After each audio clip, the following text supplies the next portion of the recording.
Kakapasok lang na balita. Matapos magsilayasan ang lahat ng barko ng China sa West Philippine Sea, 207 mga barko naman ng Chinese ang pabalik ngayon sa EEZ. Inaasahan ngayong araw nakapasok na to sa ating teritoryo.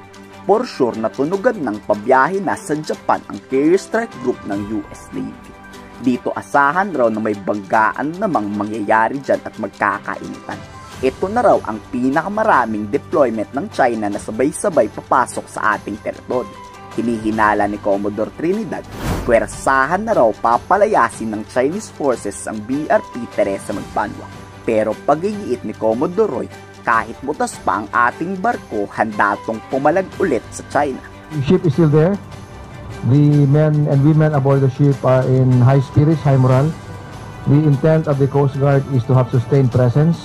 The Philippine Navy and the AFP under Western Command is there to support the Coast Guard in whatever endeavor they have, not only for Escoda but for the entire total number of our features in the West Philippine Sea. Inaasahang dadagdagan pa ang barkong ipapadala ng Philippine Coast Guard sa Sabina Shoal. Mag-isa pa rin kasing nakadeploy doon ang BRP Teresa Magbanwa. Just in case raw na magkainit ang muli at magtambak na naman tong mga incheck, may resback daw na tutulong. Kailangan daw may sapat tayong laban. Pero Philippine Coast Guard na raw ang bahala at magdidesisyon kung ilan ay papadalang barko. Teresa Magbanwa is right now in Escoda Shoal responsible for monitoring if the crash corals are man-made. Details will have to be asked from the Coast Guard if whatever the plans are for other ships to replace or to augment Teresa Magbanwa. Hindi tayo napalayas ng China kahit bangga-banggain. Tanong sa Philippine Navy, handa ba ang puwersa ng AFP re-responde sakaling lumalapat talaga ang tensyon? Lagi raw nakahanda at nakasuporta ang Armed Forces of the Philippines sa PCG. Hindi aatras at walang papatinag sa pananakot ng mga incheck. The incident in Sabina Shoal, are you still confident that you can provide you can achieve next RORE mission under the provisional agreement with China? The Philippine Navy and the AFP is confident that we will continue performing our mandate regardless of any situation on the ground.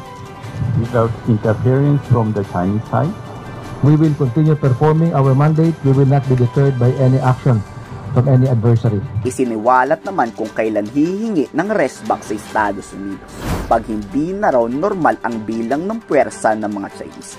Pag may iba daw warship na galing sa ibang teritoryo ng China, doon na daw tayo hihingi ng military support o i-invoke na ang Mutual Defense Treaty sa US Army. Ano yung abnormal, sir? Ano yung abnormal? The moment they bring in forces from the other theaters, the East Sea and the South Sea fleets. Can you mention any numbers, sir, kung gaano kadami to say na abnormal na yung deployment nila? It will depend on the total number of the Coast Guard, the Maritime Militia, and the PLA Navy under the South Sea Fleet. The South Sea Fleet open sources will tell us that there are around 80 to 90 ships and aircraft, ships and submarines. For the Coast Guard, roughly 25 to 35. For the Maritime Militia, we have monitored in the past 2 or 3 years ago a high of 250, even up to 300. So long as the numbers don't exceed what we have monitored, it indicates that this is still within the range of the South Sea Fleet capabilities to deploy forces. Magkakabanggaan talaga dyan anumang oras. Kaso wala na ang US forces sa Manila Bay. Paano tayo lalaban yan ngayon? Ano sa tingin nyo ang plano ng AFP? I-komento sa baba ang iyong saloobin.